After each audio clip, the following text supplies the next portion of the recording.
Shalom teman-teman. Shalom. Saya berdoa bahwa kita adalah orang-orang yang dipersiapkan oleh Tuhan untuk sesuatu lawatan yang besar. Saya percaya bahwa ini sudah waktunya. Karena saya waktu berdoa saya menangkap satu hal di tahun 2026 ini. Adalah tahun di mana anak-anak Tuhan itu membawa api kemuliaan untuk membawa satu lawatan yang besar. Dan saya berdoa, ini bukan terjadi di luar sana saja, tapi ini terjadi di dalam kita. Amin. Amin. Oleh sebab itu, tiba-tiba muncul di dalam hati saya untuk ibadah ini, di mana ibadah yang menurut saya sangat berguna supaya para pelayan Tuhan itu mengerti, menangkap isi hati Tuhan dan bisa melayani sesuai dengan apa yang Tuhan mau. Amin. Banyak gereja melayani Tuhan itu bukan karena kehendak Tuhan, namun karena kesenangan diri mereka, kesukaan diri mereka, apa yang menjadi agenda mereka, tapi bukan agenda Tuhan. Nah, yang saya rindukan adalah waktu kita melayani Tuhan, kita bukan berbicara tentang agenda kita. Bukan berbicara soal kerinduan kita aja. Tapi kita juga berbicara tentang agendanya Tuhan dan kerinduannya Tuhan. Amin. Karena itulah pelayanan yang benar. Makanya saya katakan, kalau engkau ditunjuk untuk melayani Tuhan, jangan nggak mau, nggak bisa, nggak mau, nggak bisa. Ingat itu. Saya percaya bahwa setiap kita di tempat ini adalah orang-orang yang suka memuji Tuhan dan berdoa sekalipun dalam waktu sendirian. Betul? Ada di sini yang tidak suka berdoa. Kira-kira Maria suka berdoa nggak? Waktu berdoa memuji Tuhan nggak? Engkau memuji Tuhan sendiri sama engkau memuji Tuhan di gereja itu sama. Karena pujian yang engkau bawa itu bukan untuk manusia, tapi pujian yang engkau bawa itu untuk Tuhan. Amin. Nah, ini yang perlu kita ketahui. Sehingga para pelayan Tuhan seharusnya kita itu tidak boleh minder waktu kita menghadapi orang-orang yang kita layani, orang-orang yang ada di hadapan kita, itu orang-orang besar, itu orang-orang yang mungkin lebih berpengaruh dibandingkan kita. Enggak boleh minder.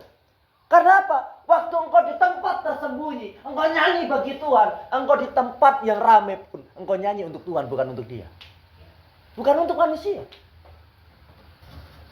Kalau memang kita adalah orang yang suka menyembah Tuhan, meninggikan Tuhan, waktu ditunjuk untuk jadi pemimpin pujian, waktu kita ditunjuk untuk melayani Tuhan, harusnya kita nggak minder. Kalau kita adalah orang yang rajin baca Alkitab di rumah, waktu engkau disuruh untuk menyampaikan firman Tuhan, waktu engkau disuruh sharing, engkau nggak akan minder. Kenapa? Karena engkau sudah terbiasa. Terbiasa dengan siapa? Dengan Tuhan. Ingat, pelayanan kita bukan untuk manusia, namun pelayanan kita untuk Tuhan. Amin. Pelayanan kita untuk Tuhan. Nah, ini yang paling utama yang harus kita tahu. Jadi kita melayani itu bukan untuk manusia. Tapi yang paling utama kita melayani adalah untuk Tuhan. Memang betul, waktu kita melayani Tuhan, dampaknya adalah kita harus mau melayani sesama kita. Waktu kita mengasihi Tuhan, kita harus mau mengasihi sesama kita, betul. Tapi yang paling utama adalah kita harus ngerti lebih dulu bahwa pelayanan kita itu kita bawa untuk Tuhan. Itu yang paling utama. Sehingga waktu kita ngerti akan hal ini, kita nggak akan setengah-setengah waktu pelayanan. Amin. Nggak akan setengah-setengah. Nggak dapat gajian. Nggak dapat bayaran. Nanti aja. Nggak bisa. Yang menghidupi kamu siapa? Tuhan. Amin. Yang menghidupi kita Tuhan. Kalau engkau selesai dengan Tuhan, engkau selesai dengan duniamu.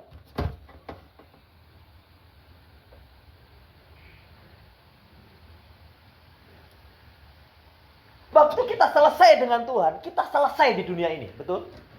Selesai. Engkau boleh jadi orang sukses, tapi kalau engkau di luar Tuhan, engkau bukan siapa-siapa. Engkau nggak punya apa-apa. Nggak ada jaminan dalam hidupmu. Semua kesenangan, damai sejahtera, sukacita itu semua semu. Nggak ada yang nyata. Nggak ada yang permanen. Kita hanya bisa dapatkan semuanya itu di dalam Tuhan. Makanya yang perlu kita tangkap lebih dulu adalah pelayanan kita itu untuk Tuhan.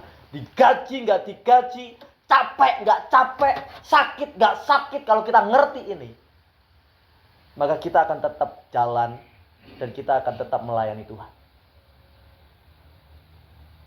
Kita nggak ada alasan, aku capek, aku lagi ini, aku lagi itu, aku nggak mood, apalagi itu. Jangan sampai pelayanan kita itu berdasarkan mood. Amin.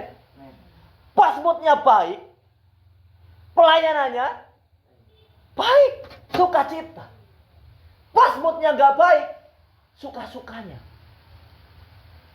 Nggak bisa gitu.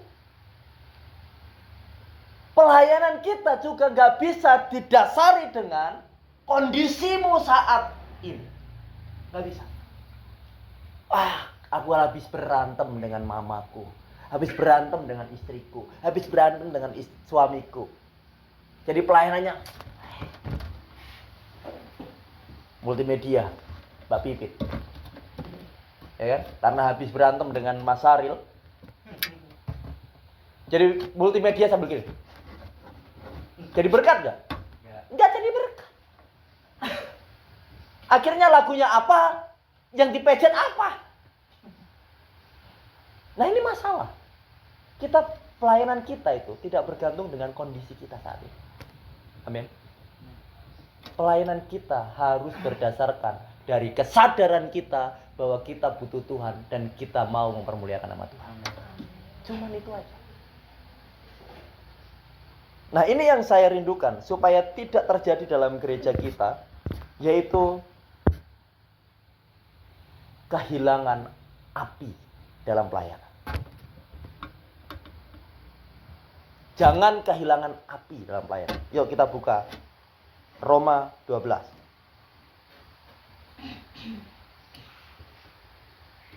Roma 12 ayatnya yang ke-11. Sudah ketemu? Amin. Mari kita bangkit berdiri, kita baca bersama-sama. 1, 3. Janganlah hendaknya kerajinanmu kendor, biarlah rohmu menyala-nyala dan layanilah Tuhan. Amin. Silakan duduk dalam hadirat Tuhan. Kenapa saya mengajak saudara-saudara untuk bangkit berdiri waktu kita membaca firman Tuhan? Kita seorang pelayan harus belajar yang namanya menghormati firman Tuhan. Amin. Kita hormati firman Tuhan, kita hargai firman Tuhan. Jadi waktu kita membaca firman Tuhan, kita dengan penuh rasa hormat. Karena kita sedang bertemu dengan Tuhan. Kita sedang menghadap Tuhan. Maka kita harus penuh rasa hormat. Sehingga waktu para pelayan itu mengerti akan hal ini, saya percaya jemaat akan melihat. Dan jemaat akan mengikutinya. Kita nggak bisa paksa jemaat untuk menjadi seperti para pelayan yang sudah dipilih Tuhan di altar. Tapi para pelayan ini bisa menjadi contoh bagi jemaat. Supaya jemaat itu mengambil sikap sama seperti yang pelayan lakukan. Amin. Pelayan mau paksa, susah saudara. Nggak bisa. Tapi pelayan itu bisa memberi contoh. Amin. Bisa kasih contoh. Kalau engkau paksa, mungkin jemaat sakit hati. Betul kan? Engkau paksa, jemaat nggak mau. Marah.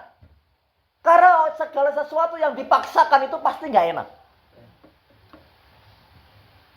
Kita nggak bisa paksakan, tapi kita bisa memberi teladan, memberi contoh bagi orang lain.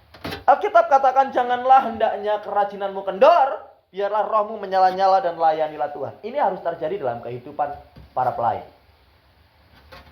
Para pelayan tuh nggak boleh kerajinannya kendor. Amin. Harus kreatif. Harus banyak ide. Ide buat apa? Kemajuan pelayanan. Kreatif buat apa? Kemajuan pelayanan. Nggak boleh pasif. Nggak boleh diem. Kerajinanmu nggak boleh kendor. Kalau pelayan pasif, nggak ada Roh Kudus dalamnya. Nah ini tegas saya ngomong. Nggak ada Roh Kudus di dalamnya. Roh Kudus itu roh yang mengajar. Kalau minggu kemarin saya katakan memberi pengertian dalam segala hal. Maka seharusnya jika Roh Kudus itu ada di dalam kita itu nggak pasif. Kita harus muncul ide baru. Contoh-contoh. Yesus dalam melayani waktu dia ada di dunia, dia pasif guys. Enggak. Cara pelayanannya monoton enggak? Enggak. Besok saya bawakan firman tentang itu. Enggak ada pelayanan yang monoton.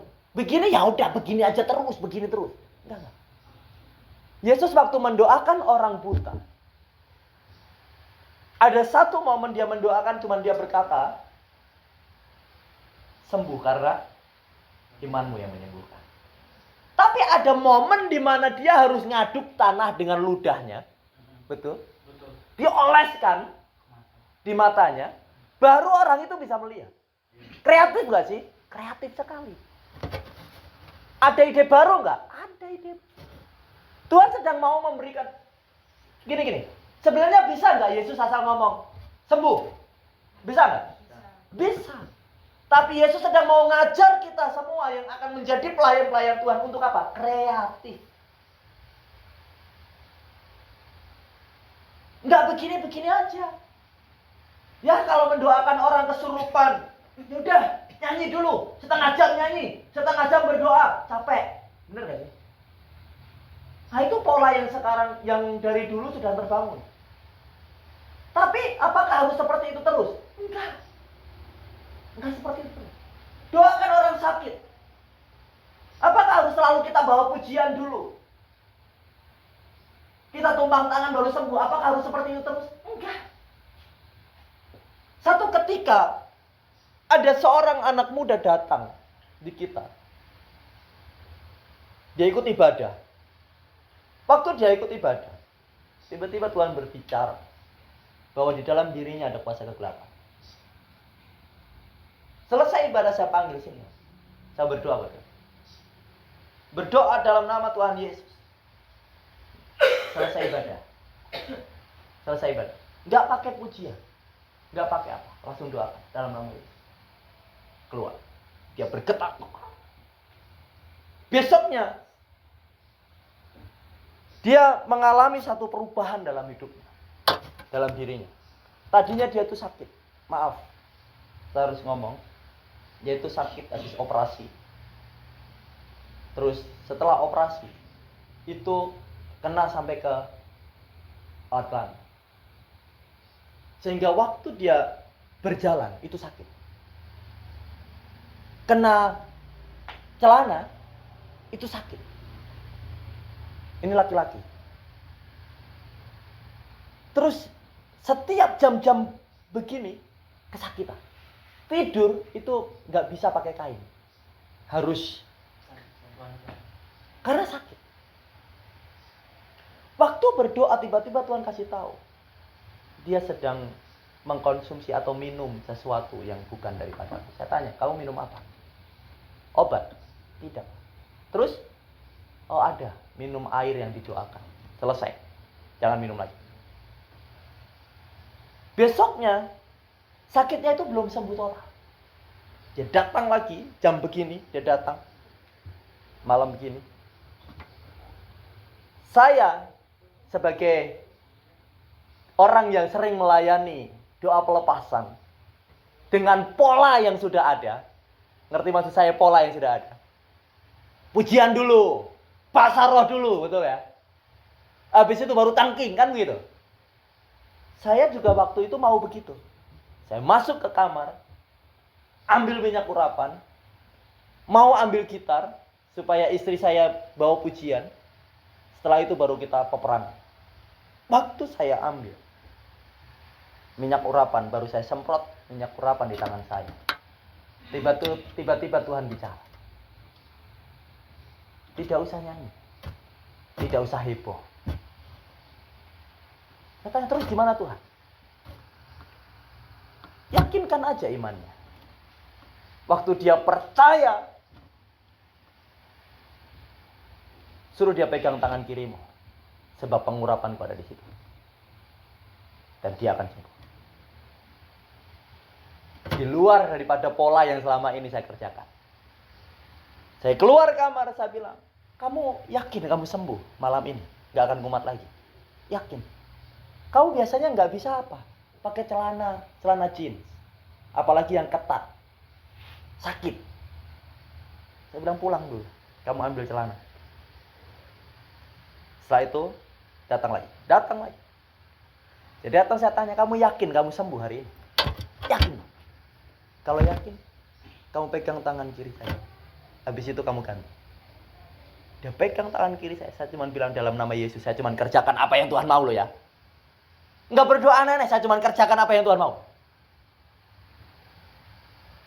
Sudah tahu, dia masuk, ganti, jalan normal, enggak sakit, enggak apa. Saya tanya sakit? Enggak. Biasanya sakit. Tapi sekarang enggak sakit. Coba kamu lari-lari, lompat-lompat. Dia lakukan. Jadi sembuh sampai sekarang. Jadi seorang pelayan Tuhan, ini bukan hanya seorang pendoa tadi ya. Ini kan saya kasih contoh untuk mendoakan orang. Tapi dalam hal lain pun, pembawa pujian, pemain musik, pembawa firman juga harus kreatif. Nggak harus monoton dengan pola yang sudah engkau bangun selama ini. Tapi engkau harus cari tahu apa sih yang Tuhan mau. Bagaimana? Nggak selama-lamanya orang buta itu harus diadukan tanah dan ludahnya, kemudian dia baru bisa melihat. Nggak selamanya seperti itu.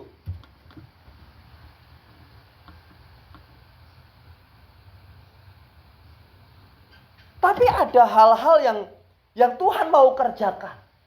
Supaya Tuhan itu bisa menunjukkan bahwa anak-anaknya itu bukan anak-anak yang bodoh. Tapi anak-anak yang kreatif.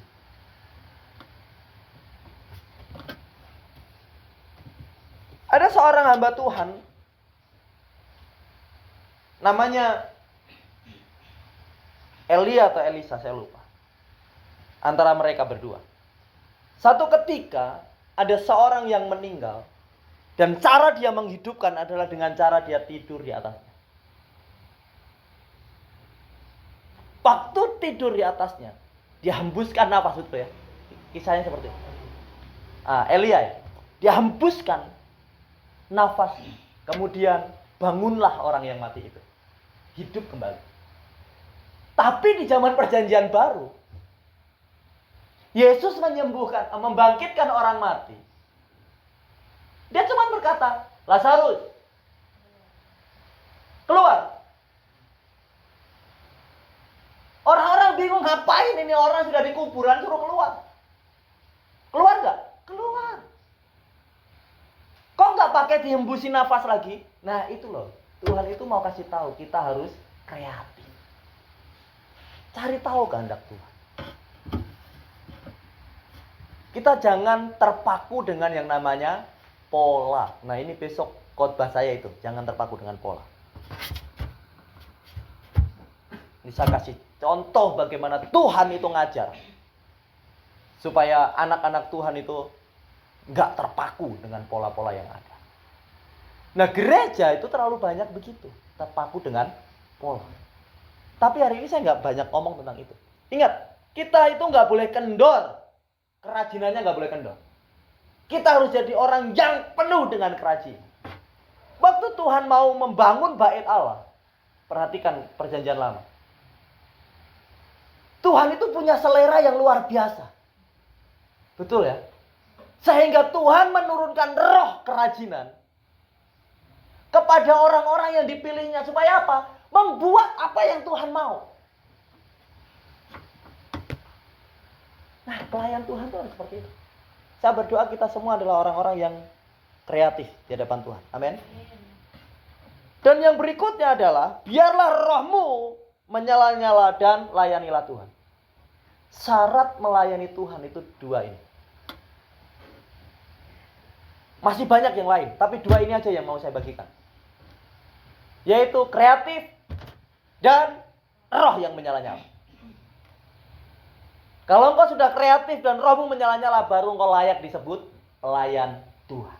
Nah, ini ayatnya gitu. Janganlah kerajinanmu kendor, dan biarlah rohmu menyala-nyala. Kemudian baru dikatakan, dan layanilah Tuhan. Tahapannya itu, kerajinan kita nggak boleh kendor. kemudian roh kita harus tetap kita jaga menyala-nyala, baru kita melayani Tuhan. Sebenarnya hari ini saya sedang mengajar untuk pembawa pujian juga. Nah ini tapi nggak apa-apa, karena yang sering bawa pujian nggak hadir. Tapi di sini kita sedang mau mempersiapkan pembawa pujian yang baru, ya kan? Maria, Mbak Pipin. Maria ini juga harus kita siapkan jadi pembawa pujian. Nanti siapkan penggantinya dia main keyboard. Mbak Erin masih rajin? Sekolah minggu masih bisa? Kasih kesempatan dia untuk main. Dan Maria belajar membawa pujian.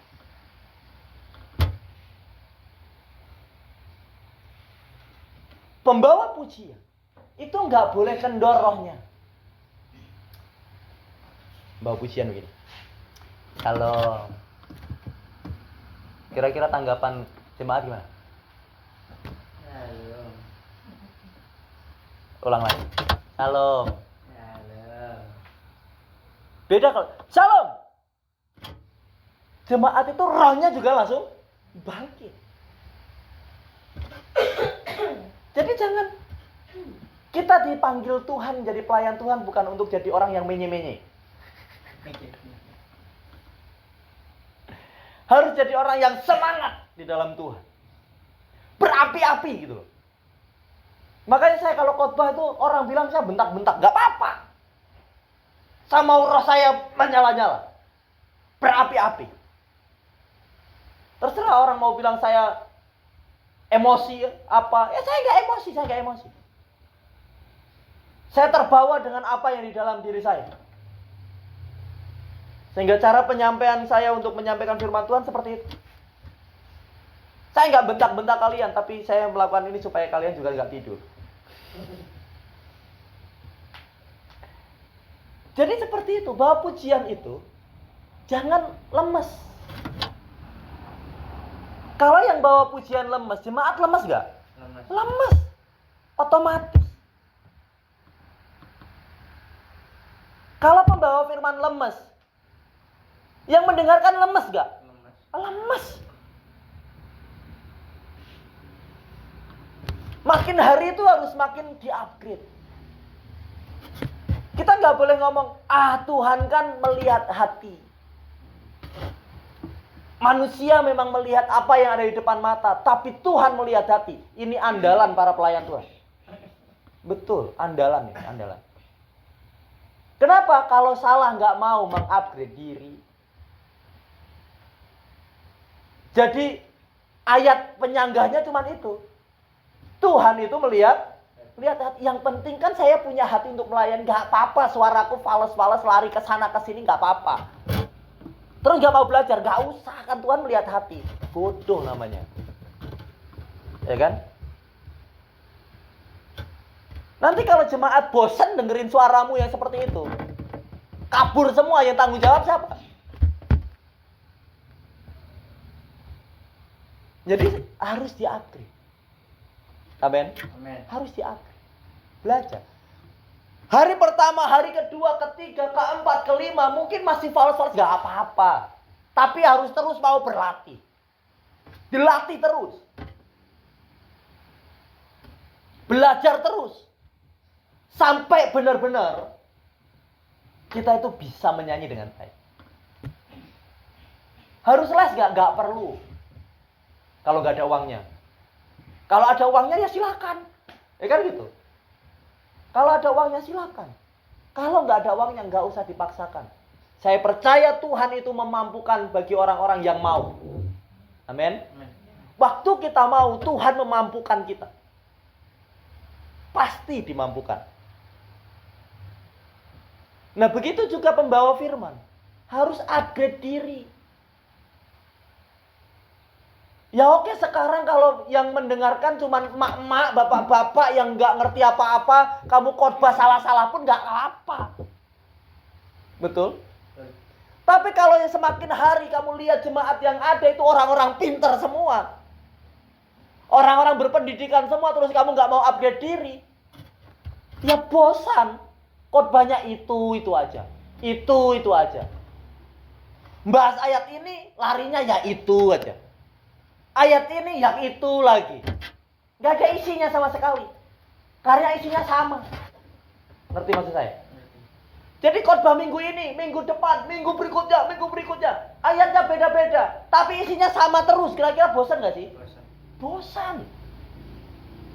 Harus upgrade diri. Gimana caranya? Minta hikmat Tuhan. Itu yang pertama, minta hikmat Tuhan. Kalau kita ada orang yang susah, cari bacaan. Kan gak semua orang itu cerdas. Bener ya? Gak semua orang itu kalau baca, terus tiba-tiba dapat hikmat gitu. Kan gak semua. Ada yang perlu buku. Buku penolong. Kan gitu. Ya udah baca aja. Jangan anti baca. Saya dulu orang yang anti baca. Saya anti baca buku selain Alkitab. Sampai sekarang saya juga tetapnya baca Alkitab. Tapi saya kadang-kadang masih menyempatkan diri baca lagi buku yang ada. Supaya apa? Supaya waktu saya menyampaikan sesuatu, nggak ketinggalan gitu loh. Kalau gereja lain itu, bisa bahasin. Lah kita juga harus bisa dong. Kita harus tahu. Lah kan gereja masing-masing punya panggilan, betul. Tapi gereja itu nggak dipanggil untuk bodoh terus, betul nggak sih? Harus berpengetahuan. Makanya pelayan Tuhan itu harus mau upgrade diri terus, upgrade terus. Jangan puas dengan keberadaanmu sekarang. Rohmu jangan kau biarkan padam. Biarkan berapi-api, cari tahu terus kebenaran, cari tahu terus. Belajar terus. Pemusik juga gitu. Belajar terus, jangan bisanya cuma ini, ya udah ini aja, nggak bisa gitu. Coba lihat, kan sekarang zamannya internet, ya kan? Kita bisa belajar di YouTube, kita bisa belajar, oh gini ya caranya penyembahan itu musiknya begini. Mana yang enak? Mana yang bisa masuk? Loh nanti gak ikut polanya Tuhan? Iya, ini polanya manusia. Kita belajar dulu skillnya, ya kan? Kita belajar dulu caranya. Ya nanti kalau Tuhan maunya ke situ, kamu kan sudah bisa. Tapi kalau Tuhan gak maunya ke situ, jangan ke situ terus. Oh, kadang kalau penyembahan tuh musiknya gini, gitarannya gini, kajunya gini. Terus harus gitu terus. Harus begitu terus. Enggak. Bosan jemaat. Jemaat bosan, Tuhan bosan. Enggak. Tuhan enggak bosan. Tuhan senang dengan puji-pujian. Amin. Tapi kita enggak harus begitu terus. Tuhan tuh punya selera. Kalau Tuhan enggak punya selera, mungkin waktu pembangunan bait Allah itu, bait suci itu, harusnya kain sembarangan boleh. Kan gitu. Tapi Tuhan enggak mau harus kain kirmisi. Harus kain ungu tua. Ya kan gitu. Dan tempatnya harus di sini. Harus di situ. Ya kan? Tiangnya harus sekian.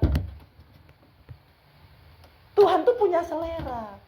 Jadi waktu kita melayani, kita pelayanan, cari tahu seleranya Tuhan. Jangan seleranya kita.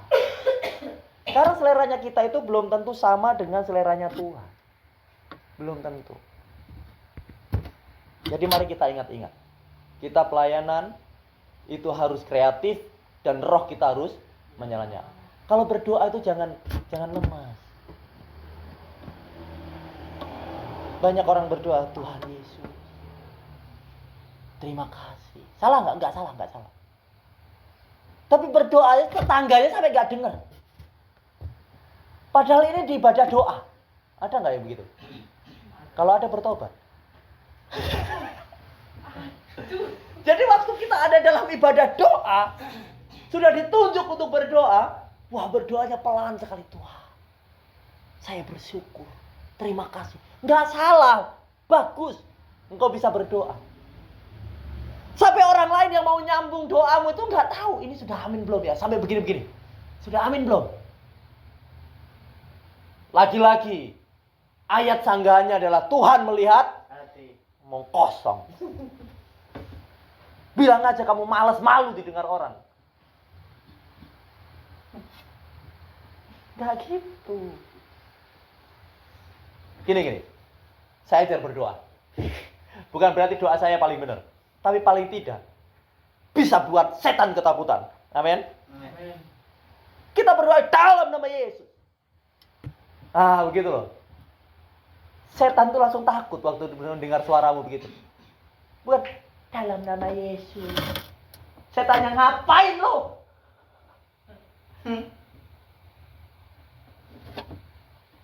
Saya nggak ngomong bahwa kuasa nama Yesus itu dibatasi dengan suara kita. Enggak. Tapi belajarlah untuk berapi-api di dalam Tuhan. Amin. Berapi-api dalam Tuhan.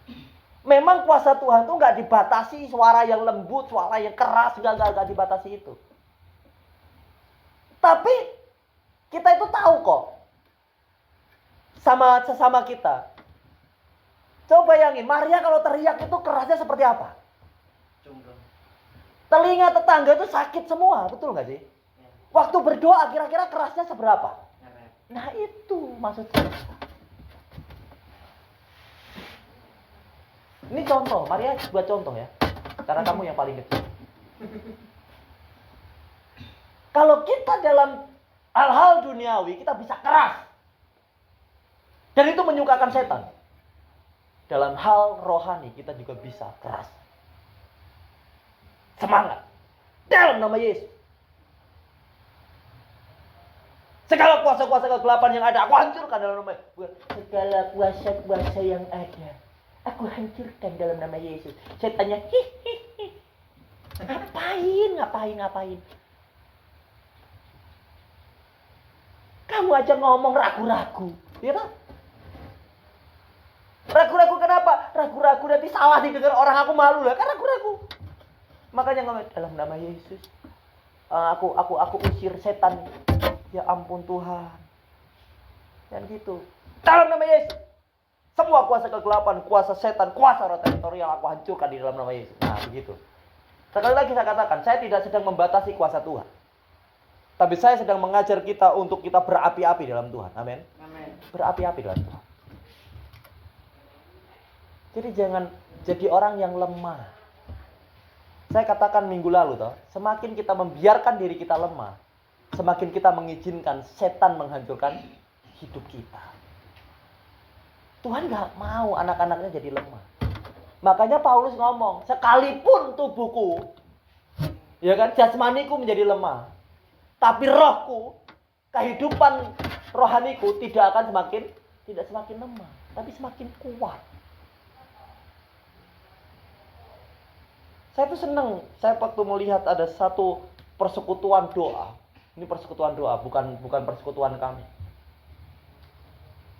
Tapi waktu berdoa, wah! Anggota persekutuan berdoa itu, saya rasa hampir gempa. Betul. Nah ini saya melihat doa para rasul dulu. Kayaknya seperti ini. Menggetarkan dunia. Alam itu sampai ngerasa gitu loh.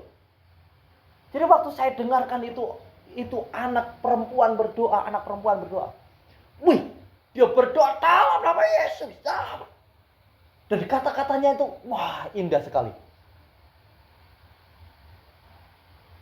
Sampai dia begini berdoa itu sampai, aku percaya dalam nama Yesus. Keren, dia benar-benar memantapkan imannya. Memantapkan dirinya. Saya mulai merenung, Sungai Yordan nih gimana?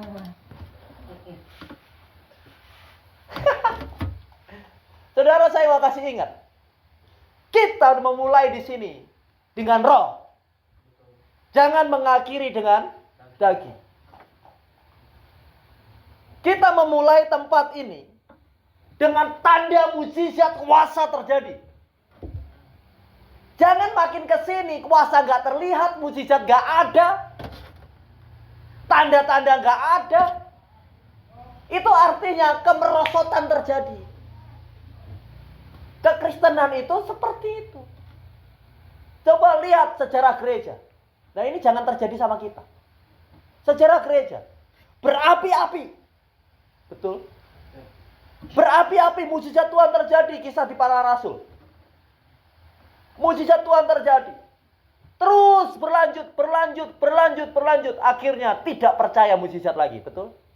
Itu gereja. Lahirlah pergerakan baru. Kan seperti itu. Lahir pergerakan gereja baru. Reformasi yang baru.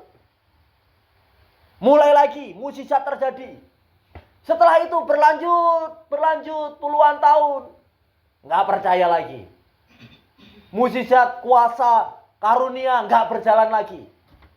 Lahir lagi gerakan baru. Pantekosta lama. Ya kan? Terus orang masuk gereja aja langsung mengalami kelepasan. Mujizat terjadi. Semua sakit penyakit sembuh. Orang terikat setan langsung dibebaskan, dimenangkan. Lama-kelamaan hilang. Benar? Lahirlah gerakan baru, karismatik. Kuasa roh di mana-mana. Kuasa Tuhan terjadi di mana-mana, di jalan-jalan. Makin ke sini, karismatik juga makin redup. Enggak semua gereja karismatik bisa menunjukkan tanda, mujizat dan kuasa. Nah, itu jangan terjadi sama kita. Kita harus terus bergerak sesuai dengan arahan Tuhan.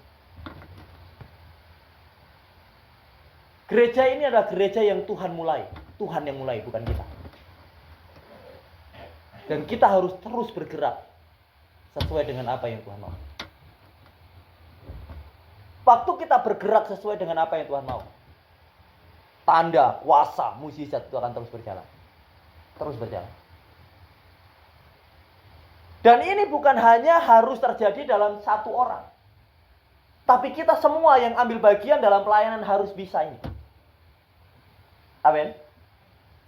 Tunjukkan bahwa engkau adalah orang-orang yang diurapi. Engkau bukan orang-orang sekedar dipanggil, tapi engkau orang yang diurapi. Ini susah ini. Tapi harus terjadi. Saya harus terus ingatkan sama kita. Bahwa kita adalah orang-orang yang diurapi. Waktu kita jadi orang yang diurapi, tanda kuasa itu harus menyertai. Ada lagu toh yang ngomong, hidupku menggenapi firman-Mu. Terus apa lanjutannya? Sertai tiap langkahku. Waktu kapan tanda mujizat itu menyertai langkah kita? Waktu kita menggenapi firman. Kalau kita nggak pernah menggenapi firman Tuhan, jangan berharap tanda mujizat menyertai hidup saudara dan saya. Nggak akan pernah.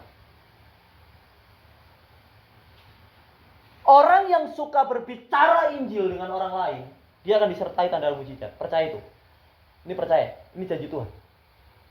Waktu Yesus ngomong sama murid-muridnya, pergilah, jadikanlah semua bangsa muridku. Betul? Baptislah dia, ajarlah dia, aku menyertai engkau sampai akhir zaman. Waktu Tuhan menyertai, tanda mujizat terjadi.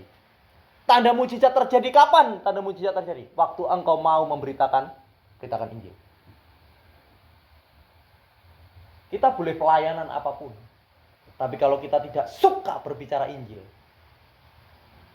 tanda mujizat itu nggak akan menyertai kita, nggak akan. Dan ini yang penting. Bukti bahwa kita adalah alatnya Tuhan. Kita disertai kuasa Tuhan. Setiap kali para rasul, setiap kali murid-murid. Coba perhatikan semua kisah dalam Alkitab Perjanjian Baru. Saya nggak ngomong Perjanjian Lama. Perjanjian Baru.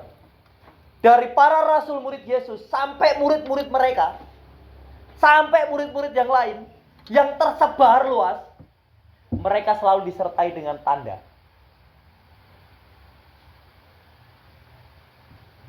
Mereka selalu disertai dengan tanda. Filipus disertai tanda. Yang mendoakan Paulus siapa? Disertai tanda. Gak ada yang gak disertai tanda. Apakah mereka itu berbicara soal rasul dan nabi? Enggak. Ini berbicara tentang murid-murid. Artinya murid-murid itu gini, jemaat-jemaat. Dimanapun jemaat itu tersebar, jemaat ini disertai dengan tanda. Bukti bahwa mereka hidup sesuai dengan firman Tuhan. Nah, apalagi kita yang sebagai pelayan. Amin. 1 Timotius 4 ayat 12. Supaya kita nggak terlalu lama. Ini sudah hampir 1 jam. 1 Timotius 4 ayat 12. Firman Tuhan bilang gini. Janganlah seorang pun menganggap engkau rendah karena engkau muda. Jadilah teladan bagi orang-orang percaya dalam perkataanmu, dalam tingkah lakumu, dalam kasihmu, dalam kesetiaanmu, dan dalam kesucianmu. Kita seorang pelayan Tuhan. Kita tidak boleh dipandang rendah oleh siapapun. Kita dipandang rendah orang karena kita tidak bisa menghargai diri kita sendiri. Waktu kita bisa menghargai diri kita sendiri dan kita menjaga diri kita sendiri, tidak ada seorang pun yang akan memandang rendah kita. Amin. Ini kerinduan Tuhan. Walaupun ini Paulus yang ngomong, tapi Paulus sedang dapat hikmat Tuhan untuk disampaikan kepada Timotius, supaya semua pelayan Tuhan yang masih muda sekalipun jangan sampai dianggap rendah orang lain. Jangan sampai dianggap rendah orang lain. Makanya kenali dirimu sebagai seorang pelayan Tuhan. Engkau itu bukan orang di luar sana yang gak kenal Tuhan. Ini ingat, engkau bukan orang di luar sana yang tidak kenal Tuhan. Maka engkau harus berbeda. Caramu menanggapi masalah, caramu menanggapi dunia harus berbeda.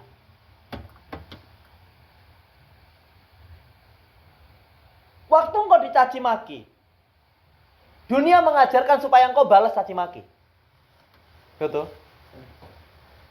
Tapi Kristus mengajarkan diam dan berdoa. Semakin kau bisa lakukan itu, semakin tidak ada orang yang merendahkanmu. Tapi waktu kita masih membalas caci maki dengan caci maki, jangan pernah mimpi orang menghargai kita dan menghormati kita.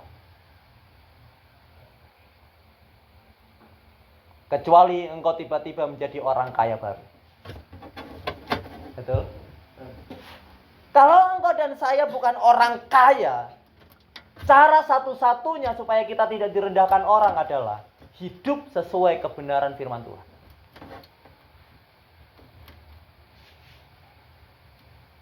Dunia membenci. Dunia mengajarkan balaslah dengan membenci. Tapi Kristus mengajarkan mengasihi. Susah. Ini prosesnya bukan sebulan 2 bulan. Karena engkau harus mengekang diri, menyalipkan kedaginganmu. Gak enak. Tapi waktu kita bisa, tidak ada seorang pun memandang rendah kita.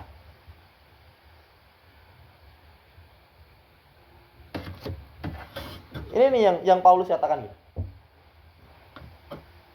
Jadilah teladan bagi orang-orang percaya. Saya mengatakan, pelayan-pelayan Tuhan, jadilah teladan buat jemaat. Makanya tadi saya katakan, engkau gak bisa paksa jemaat. Untuk jemaat itu hidup sesuai dengan apa yang engkau mau. Gak bisa. Tapi engkau bisa jadi contoh bagi jemaat. Bagaimana hidup yang benar itu. Betul?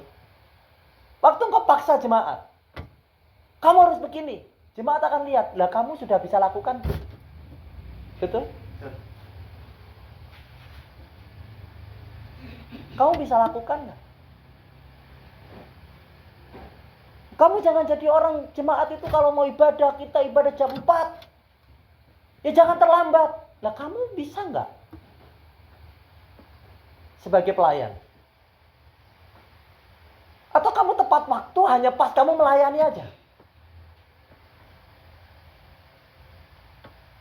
Nggak bisa gitu.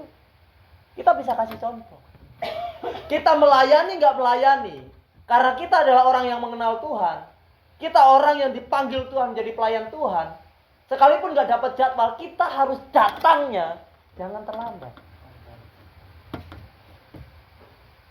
Kalau gereja menetapkan pelayan datang setengah jam sebelum ibadah dimulai, ya kita harus upayakan begitu. Sehingga kita nggak usah capek-capek ngomong sama jemaat. Jemaat, datang tepat waktu ya.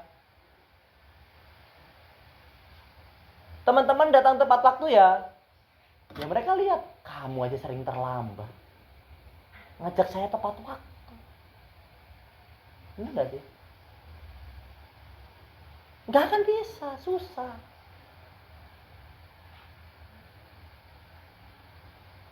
Jadi kita harus lakukan dulu. Sehingga orang lain bisa melakukan.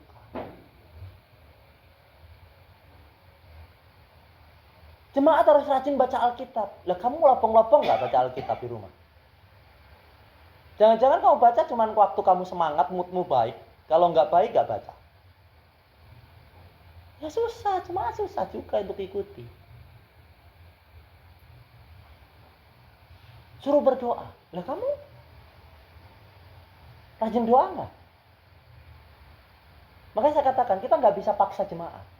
Tapi kita bisa jadi teladan bagi jemaat. Nggak bisa paksa.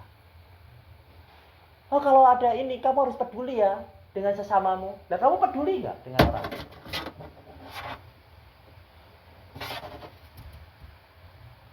Kita nggak boleh jadi orang yang cuek dengan sesama kita. Lah kamu cuek nggak dengan orang?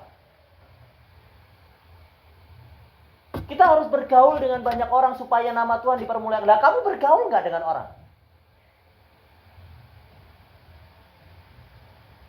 Kita harus memberitakan Injil ya. Lah kamu memberitakan Injil nggak?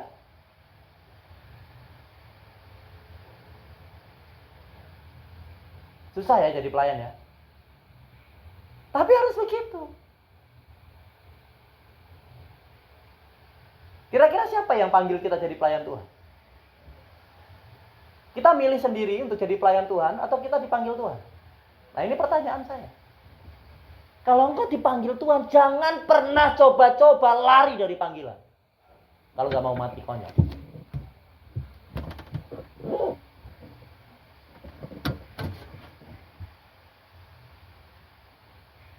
Banyak orang waktu membandingkan hidup dalam pelayanan dengan hidup di dalam bidang sekuler, ternyata lebih enak menjalani di bidang sekuler.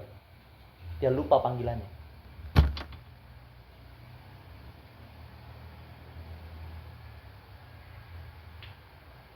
Panggilannya jadi nomor 2. Yang sekuler yang utama. Salah nggak kira-kira seperti itu? Nggak salah bagimu. Tapi di hadapan Tuhan itu masalah. Kenapa? Karena kita masih tinggal dalam daging, betul? Seringkali kedagingan kita itu lebih tertarik dengan apa yang dunia tawarkan daripada apa yang Tuhan tawarkan. Saya kasih contoh begitu tadi. Kita udah dipanggil Tuhan jauh sebelumnya.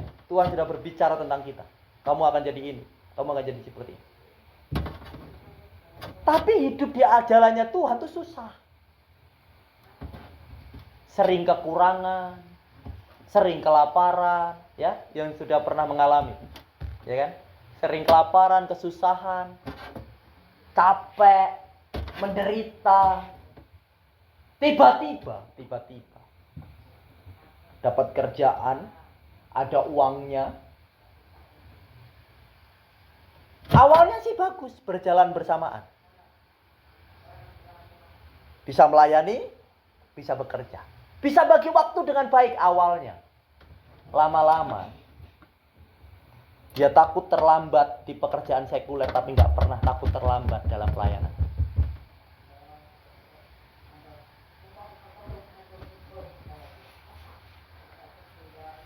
Lama-lama dia takut meninggalkan yang kerja sekuler, takut kena pecat.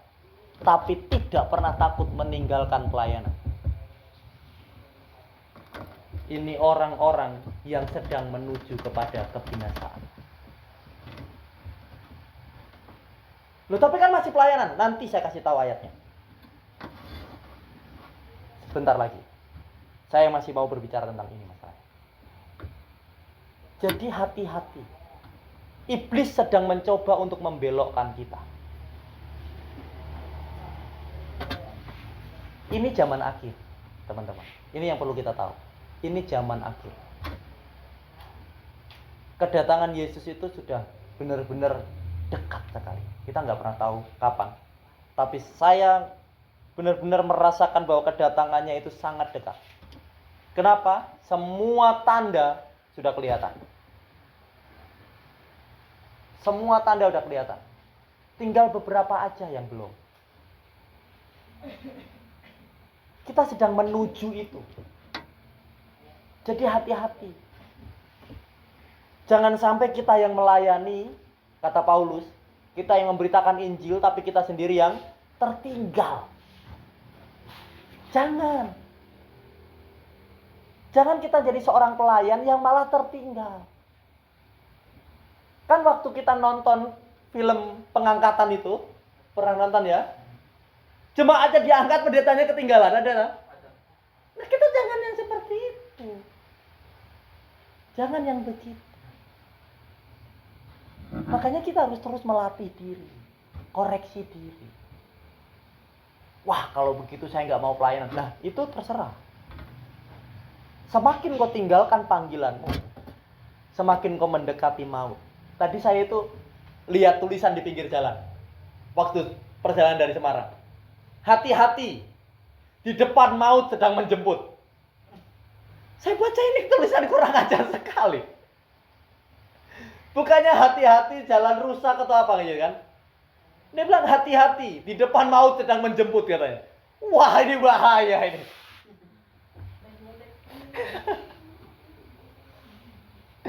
Hati-hati di depan maut. Nah, kita seperti itu waktu kita mencoba untuk tinggalkan panggilan, kita itu sedang dalam area hati-hati, di depan maut sedang menjemput. Waktu Habel sama Kain sedang terjadi masalah, Kain iri hati, marah. Tuhan itu ngomong, hati-hati. Dosa sedang mengintaimu. Sama seperti itu tadi tulisan yang di pinggir jalan. Hati-hati, maut sedang menjemput. Nah, itu bagi kita, kalau kita sudah tahu, tapi kita mau meninggalkan. Nah, ayat berikutnya ngomong begini. Dalam perkataan. Jadilah teladan dalam perkataan. Makanya hati-hati bikin status. Karena engkau statusmu, identitasmu adalah seorang pelayan Tuhan. Jangan jadi batu sandungan. Tidak semua masalah harus jadi status. Sekalipun hidupmu dalam masalah, tulislah status bersyukur kepada Allah. Amin. Amin. Harus begitu. Masalah itu tidak akan pernah meninggalkan kita. Iblis tuh gak mau kalau kamu bersyukur terus sama Tuhan. Makanya dikirim orang-orang yang suka bikin masalah dalam hidupmu. Waktu engkau dikirim orang yang membawa masalah dalam hidupmu, engkau masuk dalam masalah itu, atau engkau tetap bisa bersyukur kepada Allah. Jadi mulai hati-hati. Perkataan kita harus jadi teladan. Kemudian dalam tingkah laku. Dalam tingkah laku, perbuatan kita. Gini. Salomo dihargai. Salomo ditakuti. Salomo dihormati. Itu karena apa? Pertama, orang mendengar masalah hikmat, betul?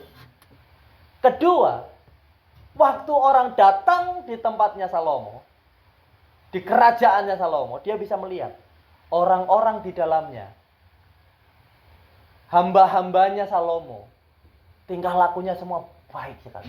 Cara berpakaiannya, ya kan? Bahkan Alkitab tulis cara makan. Cara berpakaian, cara makan, cara bertingkah laku, semuanya. Nah, kita jangan jadi begini. Gereja kita di luar sana dikenal, wah di sana lo pelayanannya keren. Orang sakit datang ke sana sembuh. Ya kan? Orang lumpuh mendengar. Ya, orang lumpuh mendengar. Orang tuli melihat. Setiap kali datang di Sungai Yordan, pokoknya langsung berubah. Orang lumpuh langsung bisa mendengar. Amin. Ya orang lumpuh memang mendengar dari dulu. Mukjizatnya itu kalau orang lumpuh berjalan. Kalau orang lumpuh mendengar tuh bukan mukjizat. Memang dia nggak tuli. Orang buta berjalan ya iya, kan kakinya nggak lumpuh.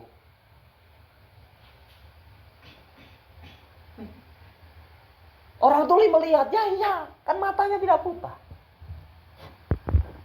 Kita jangan sampai jadi orang yang dikenal di luar sana. Pelayanannya disertai tanda dan mukjizat.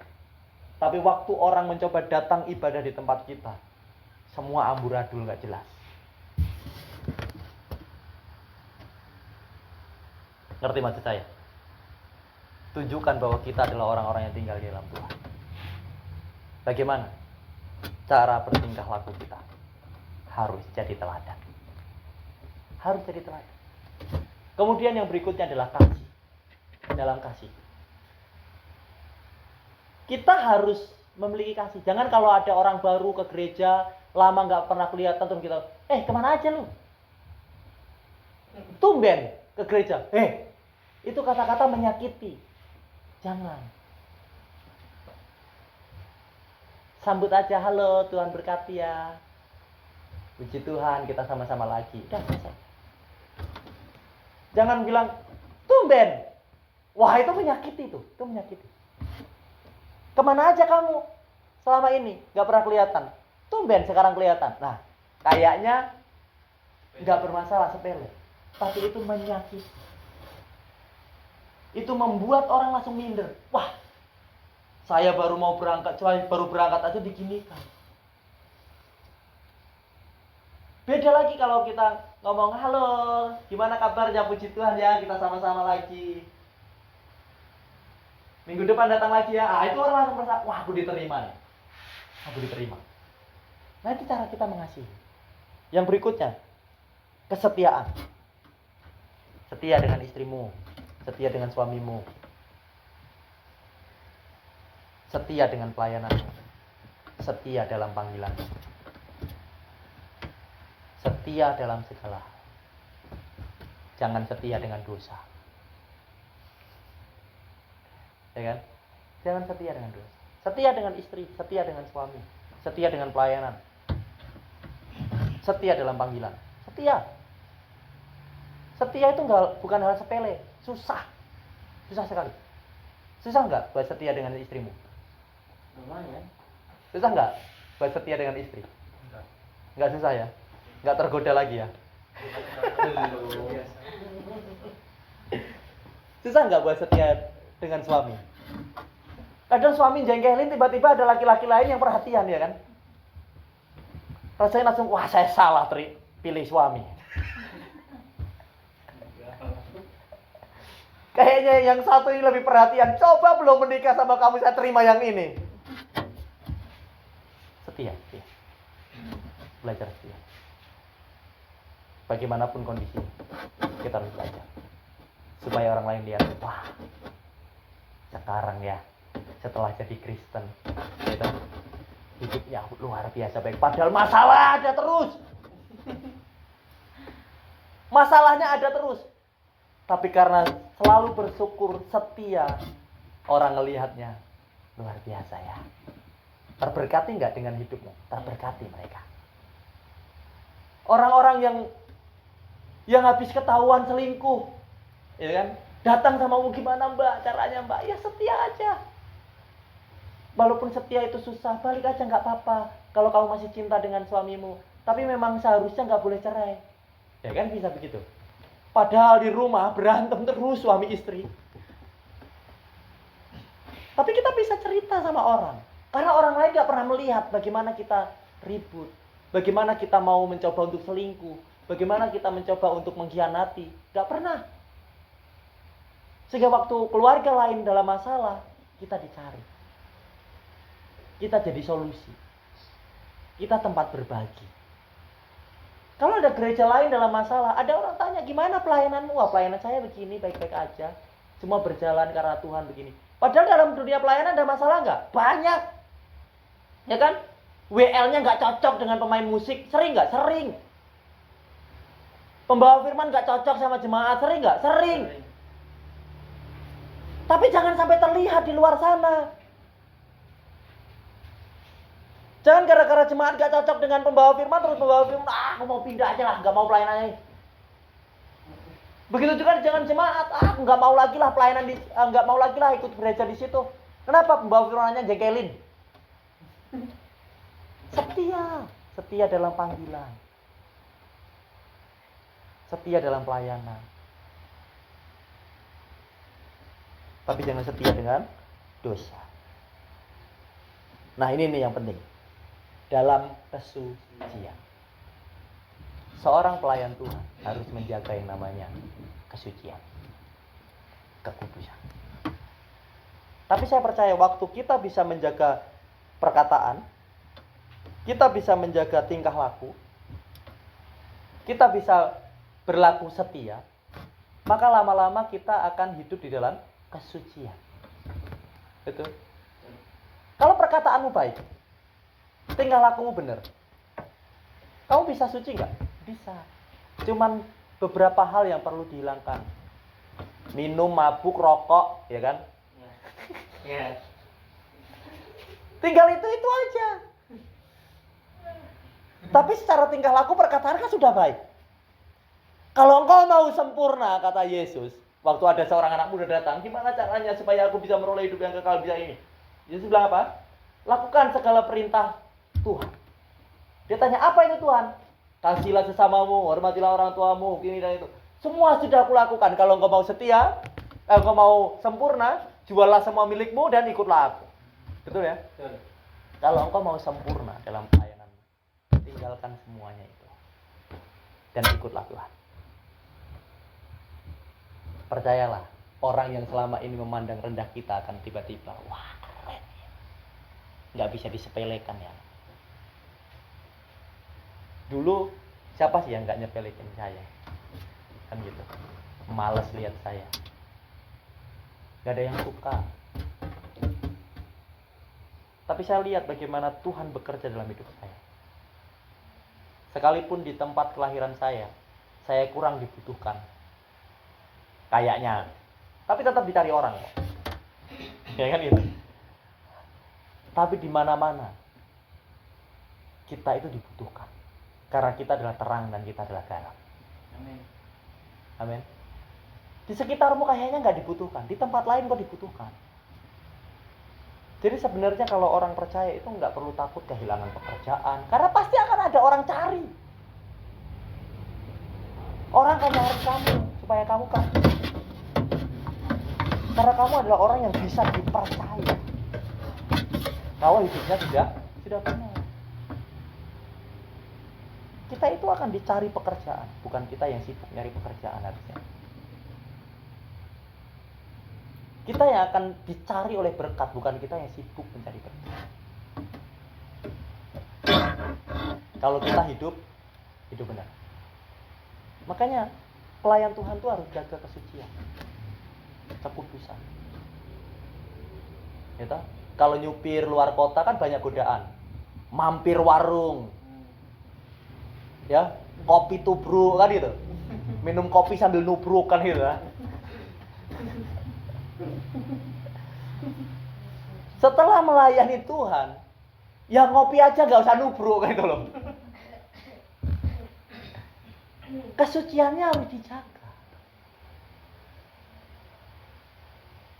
Seperti itu. Wah, lihat cowok ganteng dirayu Siti, mau. Hati-hati, Maria ya.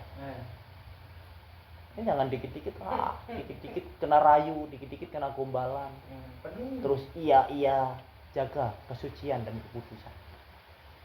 Jaga dirimu. Jangan sembarangan orang menyentuh kamu. Dan jangan sembarangan orang melihat dirimu berpakaian tidak rapi, tidak rapi. Harus jaga. Kalau bisa, loh, kita contoh loh, teman-teman kita, saudara kita, semua harus serba tertutup, tapi bukan berarti harus jadi ninja. Tapi jangan orang sembarangan melihat tubuhmu. Ya kan? Jangan sembarangan orang melihat tubuhmu. Bentuk tubuhmu, jangan sembarangan orang. Jaga kesucian. Jaga kekudusan. Jangan sembarangan orang nyentuh kamu. Enggak apa-apa kan cuma nyupit-nyupit. Jangan sembarangan. Dari nyupit-nyupit itu akhirnya nyupit-nyupit yang lain. Awalnya nyupit pipi. Habis itu nyupit lengan. Habis lengan enggak tahu yang mana lagi yang dicupit. Ya, jadi hati-hati. Jadi seperti itu. Yuk kita lanjut. Belum selesai dong? Masih banyak. Setengah jam lagi. 1 Tesalonika 5. 1 Tesalonika 5 ayat 19 dan 20. 1 Tesalonika 5 ayat 19 20.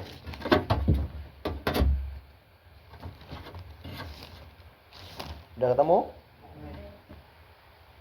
Firman Tuhan katakan,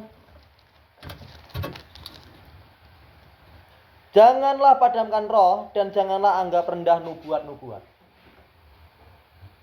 Kembali lagi kepada yang pertama.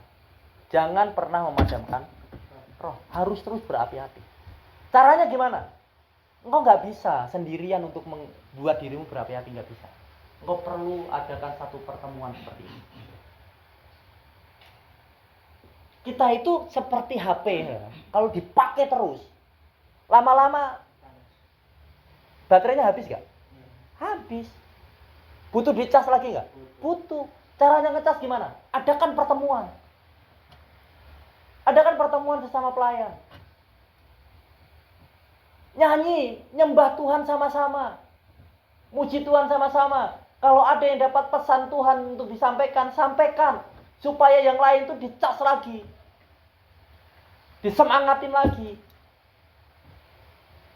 Ada roh Tuhan bekerja lagi dalam hidupnya. Begitu. Kita butuh pertemuan seperti ini. Walaupun gak tiap minggu. Gak tiap hari. Tapi paling gak sebulan sekali adakan pertemuan. Supaya kita itu gak padam rohnya. Berapi-api terus. Waktu rohmu berapi-api, percayalah pelayananmu juga luar biasa. Engkau nggak bisa mengurung diri di kamar berdoa sendiri terus merasa rohmu berat. Nggak bisa. Engkau perlu terhubung dengan orang-orang. Rasul-rasul itu nggak jalan sendiri-sendiri. Kadang-kala mereka sendiri. Setelah itu dia ngumpul lagi, doa sama-sama lagi. Setelah penuh dengan roh lagi, dia keluar lagi, pemberitaan Injil lagi. Keluar lagi. Begitu. Habis itu ngumpul lagi. Nah, begitu caranya. Supaya rohnya nggak padam. Dan jangan menganggap rendah nubuat. Kita harus mengingat. Saya percaya masing-masing kita pernah didoakan dan pernah dinubuatkan. Ada yang sudah pernah terima nubuatan? Terima pesan Tuhan tentang hidupnya, masa depannya? Sudah pernah belum? Waktu didoakan orang, sudah pernah? Dinubuatin orang. Jadi waktu didoakan tiba-tiba nubuatan muncul buat kamu. Nah itu tuh janji Tuhan.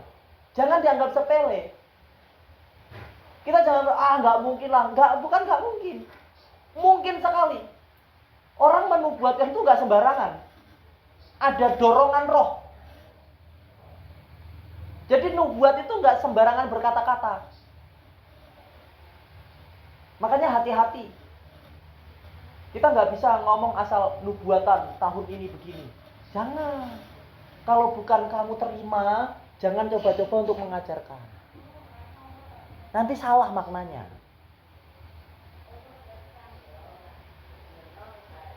Nanti salah maknanya, salah pengajarannya, salah arahnya. Menyesatkan nggak? Menyesatkan. Tapi waktu engkau terima satu nubuatan, percaya itu. Misalnya dinubuatkan Maria nanti jadi seorang pendeta. Ya toh? Udah pernah dinubuatkan berapa orang nubuatin kamu gitu? Dan kamu mau jadi pendeta nggak? Kamu mau lari kemanapun, tiba waktunya Tuhan kamu akan ditarik. Kamu akan tetap jadi pendeta. Tapi semakin kamu lari, semakin kamu jatuh bangun. Semakin sakit. Israel itu harusnya sebentar saja di padang gurun. Kalau dia nggak mau taat, nggak mau setia, 40 tahun. Tapi ujungnya dia tetap masuk nggak? Tetap masuk Israel itu.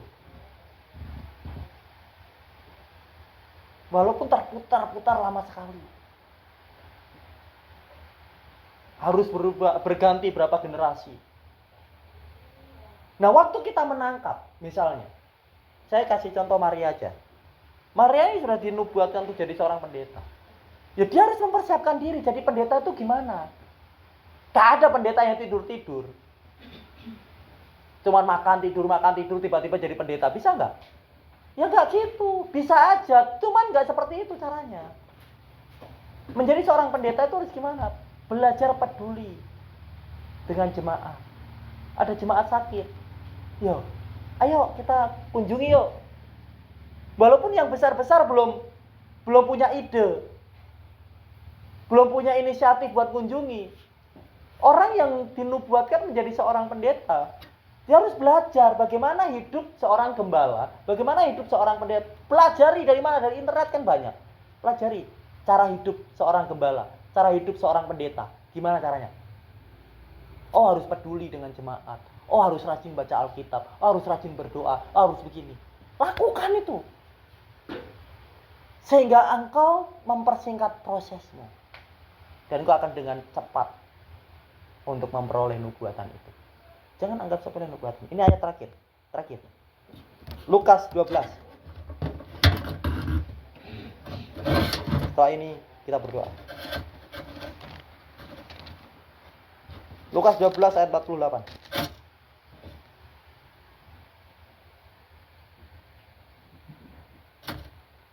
Tetapi barang siapa tidak tahu akan kehendak tuannya dan melakukan apa yang harus mendatangkan pukulan, ia akan menerima sedikit pukulan.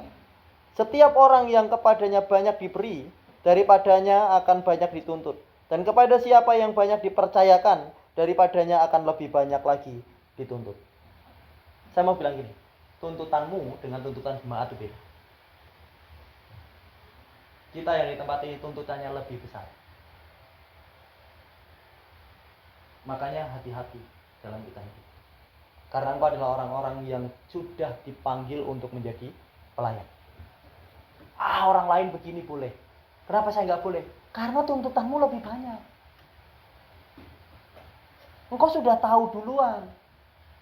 Engkau sudah ngerti duluan. Kalau engkau nggak mengerjakan, orang lain bisa dapat pengampunan, engkau bisa dibuang. Karena tuntutanmu lebih banyak. Jemaat berbuat dosa. Mungkin dia tidak menghujat Roh Kudus. Tapi kalau pelayan yang sengaja melakukan itu, dia bisa masuk kategori menghujat Roh Kudus. Kenapa? Karena dia sudah tahu, tapi sengaja. Pura-pura nggak tahu. Dia udah tahu, tapi sengaja aja melakukan itu. Maka dia bisa masuk kategori menghujat Roh Kudus. Hati-hati. Orang menghujat Roh Kudus itu, Yesus itu waktu itu ngomong sama ahli Taurat yang begini. Waktu Yesus menyembuhkan orang, Yesus dibilang menyembuhkan dengan kuasa Beelzebul. Padahal dia tahu kalau Yesus itu menggunakan kuasa Allah. Dia nggak mau tahu. Kenapa? Karena dia sakit hati, iri hati dengan pelayanannya Yesus. Dia takut pengikutnya nanti ikut Yesus semua. Makanya dia memfitnah Yesus. Dia banyak tahu. Dia tahu kalau Yesus itu Mesias sebenarnya. Tapi dia nggak mau tahu. Makanya dia dikatakan, dia masuk dalam dosa menghujat Roh Kudus, begitu. Jadi hati-hati. Yang bisa menghujat Roh Kudus itu justru pelayan-pelayan Tuhan. Kalau jemaat menghujat, karena mereka tidak tahu. Kalau pelayan Tuhan mau ngomong nggak tahu Roh Kudus, ayo siapa yang mau bilang nggak tahu Roh Kudus? Kalian semua harusnya waktu melayani ini sudah pernah ngalami yang namanya kepenuhan Roh Kudus. Kan begitu? Udah pernah ngalami kepenuhan Roh Kudus. Makanya kita itu melayani Tuhan. Terus tiba-tiba kita seenaknya aja. Waktunya ini ya kita berangkat semangat. Waktunya nggak mood ya udah nggak usah. Karena dapat uangnya, ada uang ya udah kita semangat. Kalau nggak ada uang nggak usah. Hati-hati, engkau masuk dalam kategori penghujatan Roh Kudus. Karena engkau sudah tahu tapi engkau tidak melakukan. Nah, Alkitab katakan tadi. Tetapi bagi barang siapa tidak tahu akan kehendak tuannya dan melakukan apa yang harus mendatangkan pukulan, ia menerima sedikit pukulan. Artinya dia bisa diampuni, masih ada toleransi di situ. Tapi bagi orang yang sudah tahu kehendak tuannya, tapi dia tidak melakukan, dia dituntut lebih baik. Jadi tuntutanmu dengan tuntutan jemaat itu beda.